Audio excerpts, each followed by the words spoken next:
जय जगन्नाथ सांग मैंने स्वागत मोर नूतन मिनी ब्लॉग रे। आज थिला गाँव रे भोजी से सकाळु बाहरिलु भोजी रांधिबा खंदारे पहुँची प्रथम गरम गरम चा सह बिस्कुट मिक्सचर और मुढ़ी मिसी खाइबार मजा नहीं।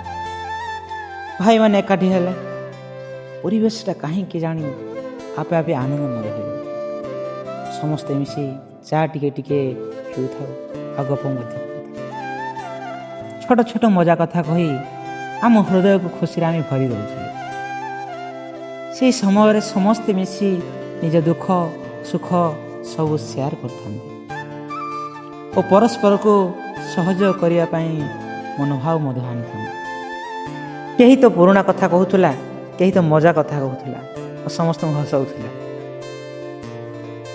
समय केमिति कटि जाए जना पड़े से ही मुहूर्त दुख चिंता सब भूली जाई मनटा खुशी रे भरी जाए एमिति भाई मानक सह कटि जाइथिबा खुशीर मुहूर्त सदा मनरे स्मरण ही रही जाए।